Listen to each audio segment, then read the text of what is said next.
Hello everyone, and yeah, welcome to this afternoon where we are talking about the Kickstart scheme and how you might be able to access it with somebody who is an expert in the Kickstart scheme and is here to share a bit more information about how it works, and if you're interested, how you can get involved, and kind of the process that you can go through. So we've got Kate here from Potentially, and she's going to run us through yeah, everything about the Kickstart scheme, and then we'll ask some questions, some frequently asked questions at the end. So things that I know that everyone is thinking about. So Kate, thanks for being here. Brilliant. Thanks, Guy. I will share my screen now. Perfect. And away we go. Okay, Perfect. so Kickstart scheme. Essentially, the Kickstart scheme has been set up by the government, and employers have the opportunity to create 6-month work placements for 16 to 24-year-olds. So these are young people who are on universal credit and at risk of long-term unemployment.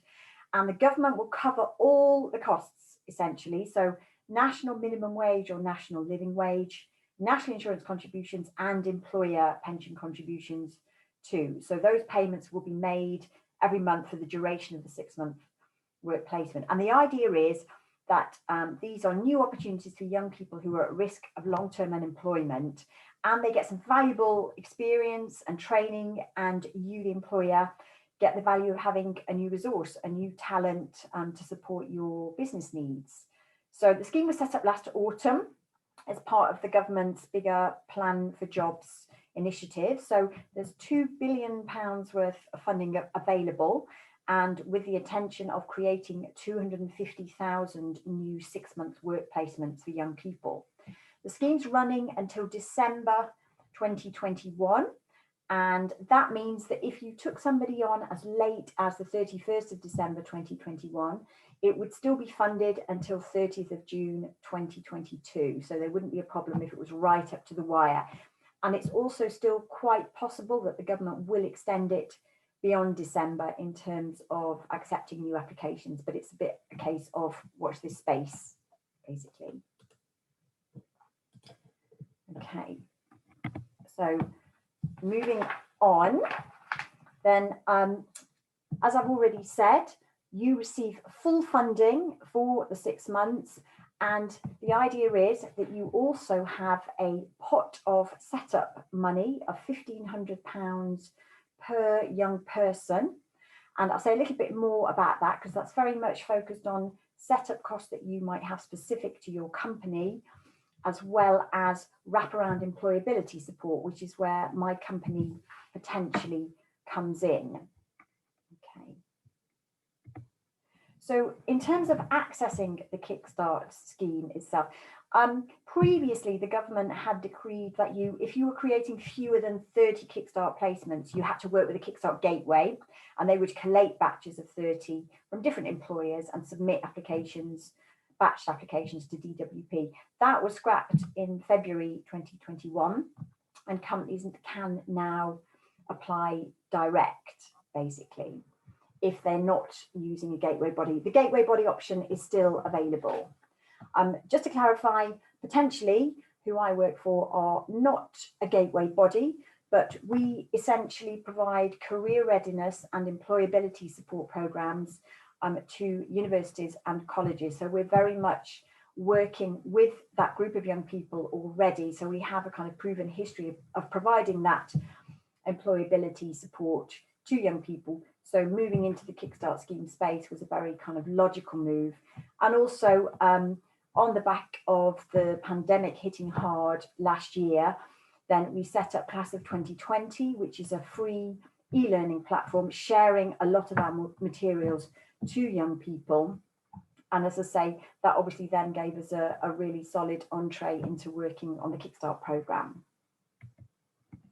So in terms of working with us and what the possible motivation might be, then what we do provide is free practical advice and support and guidance in terms of your submission to DWP. So we would ask you for full information about your new Kickstart placement in terms of key role and responsibilities and any minimum requirements that you might have, bearing in mind that's quite a broad church, 16 to 24-year-olds. You know, we're talking about the difference between potentially a school leaver and someone with a postgrad qualification who may already have had experience of the world of work. And obviously in terms of your own business needs, it's worth having that kind of clarity and setting up that expectation. And similarly, in terms of the location of your placement, there's scope for you to make it entirely virtual, which means that you can potentially accept applications from Cornwall up to Scotland and anything in between. Or if you want very much to have somebody from the local region, because there would be, even if it's fairly minimal, but office-based contact, then again, there's scope for you to specify that as part of your application. And what we do is submit that application on your behalf. That means you get notified of the outcome. So we are not the intermediary in that sense. All the monies, if you are successful, would go direct to you. DWP would be liaising directly with you and not ourselves. And where we come in is in providing that costed wraparound employability support, which you would have cited on the application form.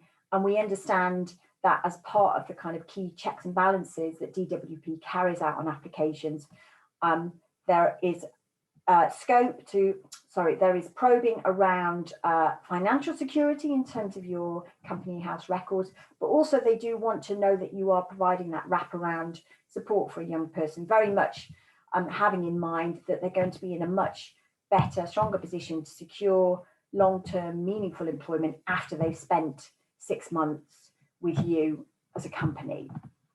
So I shall just say a little bit more about what our offer is, and the detail is there on the right hand side of the screen. We have 2 packages, Kickstart Elevate and Kickstart Basic, and Kickstart Elevate is 750 including VAT, and the Basic is 450 including VAT. So all the minimum requirements for Kickstart are met, so all the wraparound support is provided there in terms of there's a large element around personal development and getting to know yourself, developing a personal development work program, also support with CV and interview preparation. Also some of the basic kind of work skills around attendance and timekeeping, communication skills, teamwork, collaboration. All Kickstarters also do a digital skills pathway where they choose from a sector specific or a more generic work-based digital skills pathway to do online. Both pathways also have access to Henley Business School career coaches. So we potentially are affiliated to Henley Business School. If you take the Elevate option, that means a monthly one-to-one mentoring session with a careers coach to progress and guide and monitor and review, and essentially at the end also accredit your e-portfolio so that you have that to potentially take to new employers as evidence of your career readiness and your employability skills that you have achieved over the 6 months. And there's a single session available in the Kickstart Basic package as well. So as I say, those costs are not carried by the employer because they would be taken from that pot of money that I talked about, which is the £1,500, which every Kickstarter receives, or rather you as a company receive, and then you use that. If for instance, you're in an industry like hospitality, it might be used for providing uniform or any very specific external training courses that are needed up front. It could be if it's a digital media role and it's remote working, it might be about upgrading a laptop, providing a mobile phone, providing a headset. So that pot of money is available for those sorts of overheads. Okay, so in terms of why would you use an external provider, what I would say is that to date, the applications that we have been putting through on behalf of companies have all been coming back with a successful outcome, which is obviously fantastic news in terms of employers then moving on to the next stage. And then, as I say, you've got real security around you providing high quality, robust, wraparound employability support throughout the duration of the 6-month work program. And it really gives you room and flexibility to focus on providing that hands-on, fantastic work opportunity and where you need your business needs to be met as well, basically. And because you'd be investing in those packages that we're providing, it means we can plough the money back into our free e-learning platform with the intention of meeting the needs, the learning needs of more young people other than just the Kickstarters who access this training program. So thank you very much for your time. I hope that's answered a lot of the questions or any queries you might have had or knowledge gaps in terms of Kickstart Scheme. And we'd obviously love to work with you. And if what you've heard does seem of interest, then please do get in touch. kickstart@classof2020.org.uk. If you want to check us out more broadly, there's the web address to the Potentially website, and you will see the kinds of tools and career support materials that we do provide already for young people. And I would just say, encourage you, because it really is a win-win program for employers and young people, and a fantastic opportunity to get involved with before the scheme, as I say, does finish at the end of this year. So thank you. Thanks, Gary. Great, thank you so much. What I'll do now is just ask you a few questions, if I can, about, a few frequently asked questions and some questions that some of our employers had around the scheme that they're sitting with. Right. And the first one is, so we have actually applied for a Kickstart scheme through with you, which is wonderful. And we're obviously waiting to hear back, and that's all fine. I'm curious if for people who are maybe on the fence, or they're not sure about it because they don't know how much work it might be. If I wanted to apply but I wasn't quite sure, would you still encourage me to apply, just so that we have the options? Or what happens if we decide ultimately not to I would if you're sort of undecided or sitting on the fence, or it doesn't feel like it's the right time, or you sort of feel you might be in a better position in the autumn, I would encourage you to apply and to do it sooner rather than later, because one thing to mention in terms of managing expectations is that the sort of time gap that you're talking about is probably about 3 months from first applying to potentially welcoming a young person on day one. So that's quite a lot of time for you to line your ducks up and potentially have done the business planning in terms of where a young person is going to slot in. And also, I would say, given it is quite an involved, ongoing application process, and there will be those checks and balances being made by DWP ahead of the placement starting, arguably there is time to jump off if you decide it's not right for you, because even once a scheme has started and you've exchanged financial details with DWP and you have somebody enrolled on your payroll, if it's not working out, then again, you have every right to notify DWP of that and to jump off the scheme. And just related to that, while it occurs to me, I would just say, obviously from a company perspective and just in terms of protecting your interest, the expectation would be that you would draw up a short employee contract, and you could obviously build in a probationary period within that. So it might be a 6-week probationary period. It might be that during the 6-month contract, you have a week's notice on either party's part. So that would all be within your control. And I would say, if you're still undecided or you'd appreciate a call, then just drop me an email at that email address, and I'm really happy just to pick up the phone and talk it over with you and answer any specific questions in relation to your business context, for sure. Okay, great, perfect. Which was what we did actually. Initially, exactly. I asked some questions about it and how it would work. Yeah, really helpful.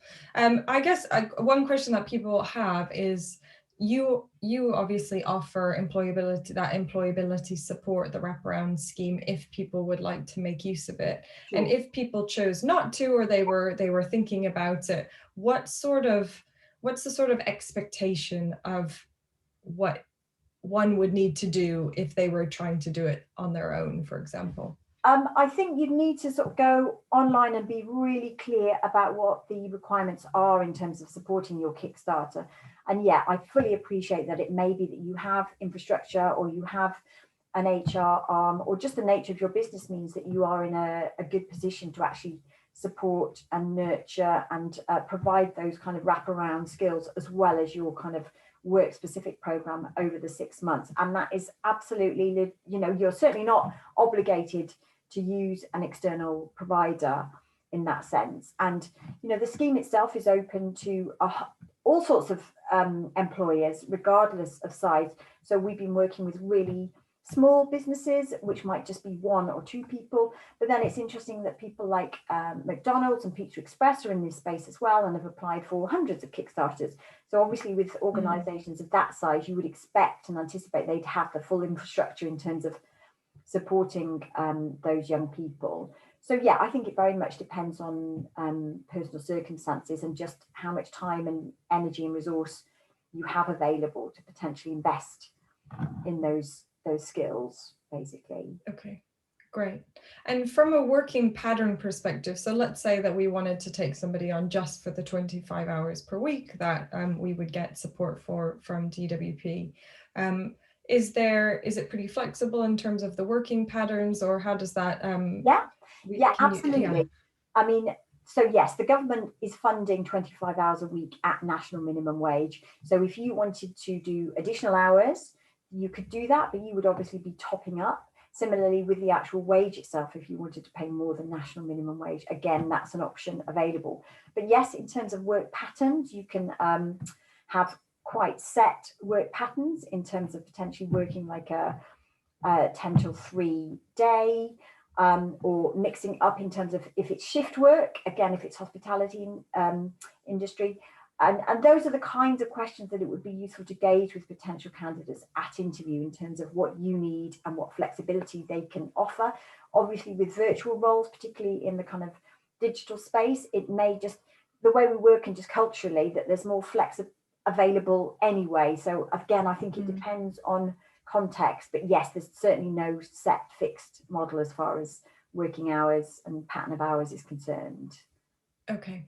And in terms of, I'm glad that you touched about the interview process. I guess some people will want to know a bit more about like what ownership would I have in choosing, you know, how does a job actually get advertised? How does that process work in terms of me actually finding a good candidate for our business, for example?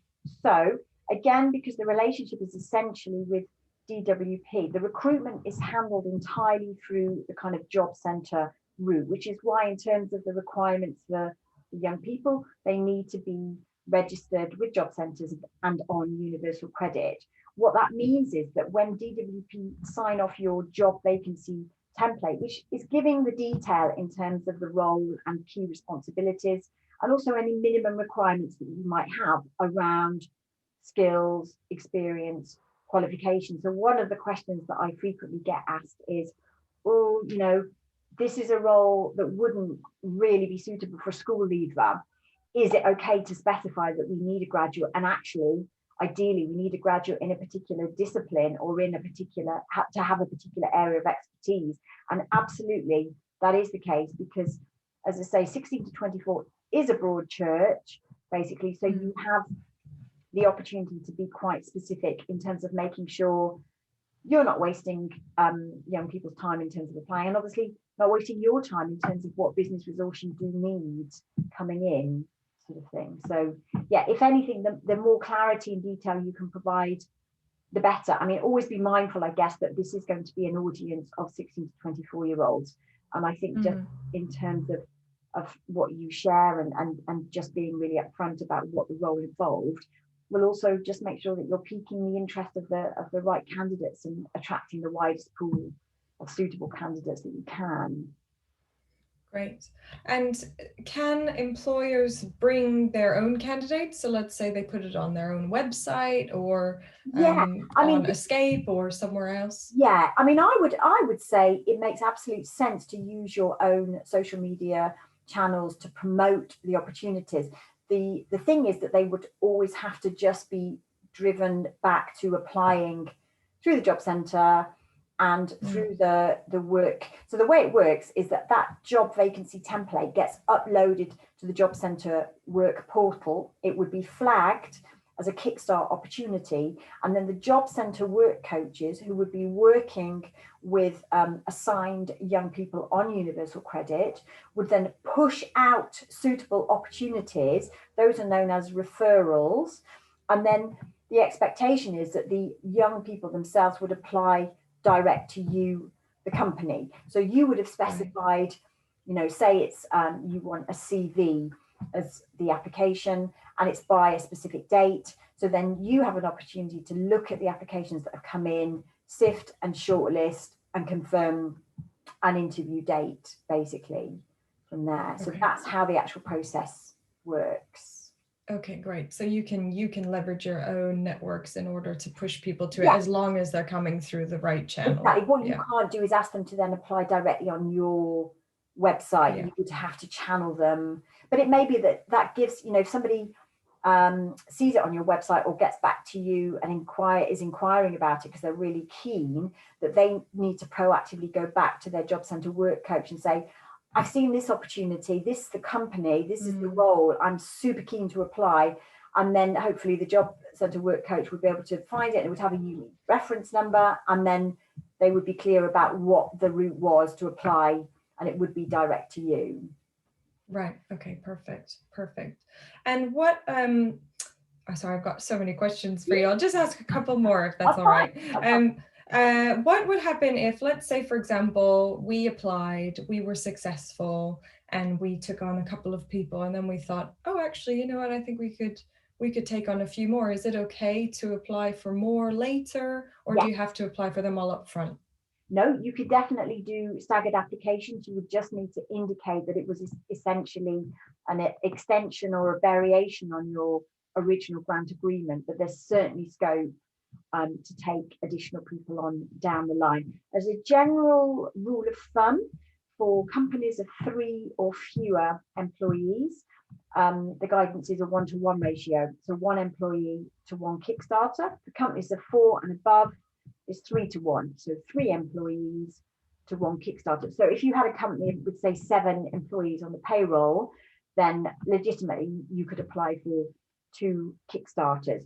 You could submit 2 applications up front, even though you'd intended a later start date for one rather than the other, because there would be scope down the line to specify that once you get to the stage of drawing up the job vacancy template, basically, and talking about start dates.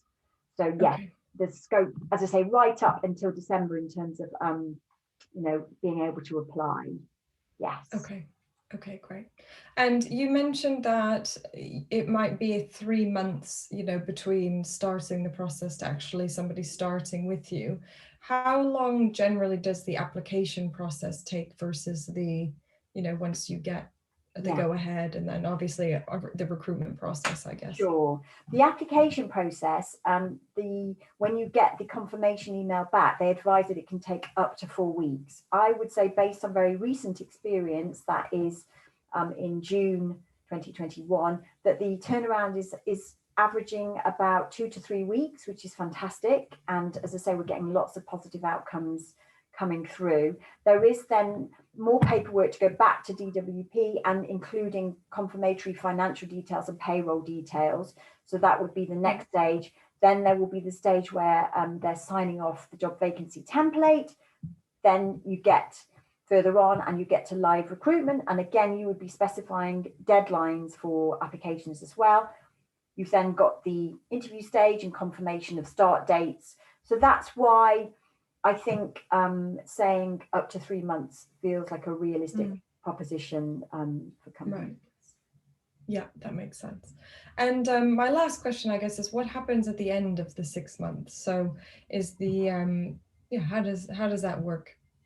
At the end of the 6 months, what would happen is you don't have the option to carry on employing that person, the same young person, using Kickstart funding.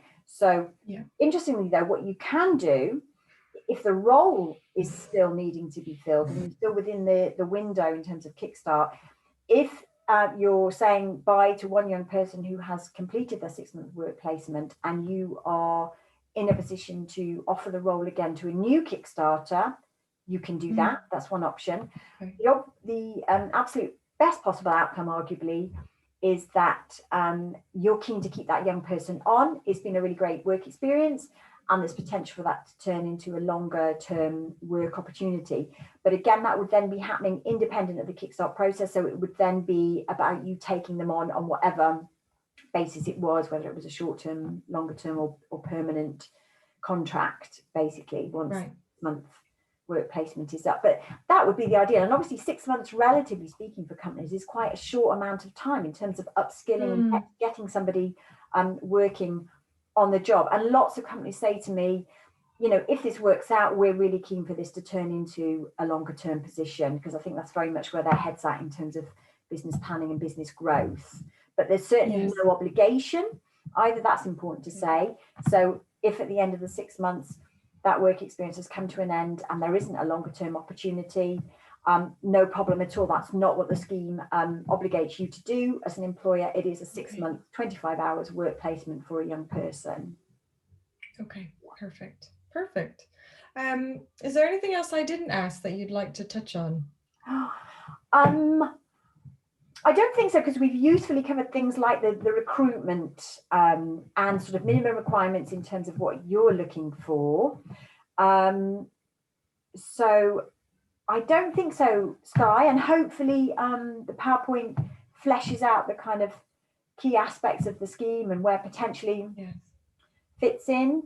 But yeah, I would just want to say to really proactively encourage companies to get involved, because it really is a fantastic scheme. And anecdotally, you know, where we have been hearing about young people already in post, I think people have been bowled away by the caliber of young people that they've taken on and their kind of enthusiasm and commitment.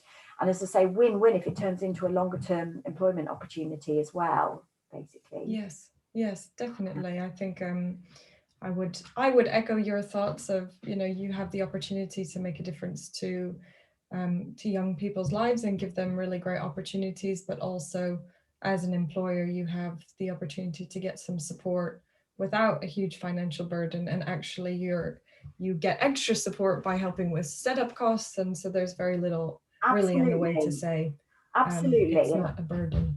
No, and I think just in terms of even, you know, with quite fledgling businesses looking to take that next step, or having regrouped or restructured because of COVID and needing that new resource to help them sort of have that push, this is a really soft way, arguably, of making that happen without having to kind of take on a lot of the financial burden.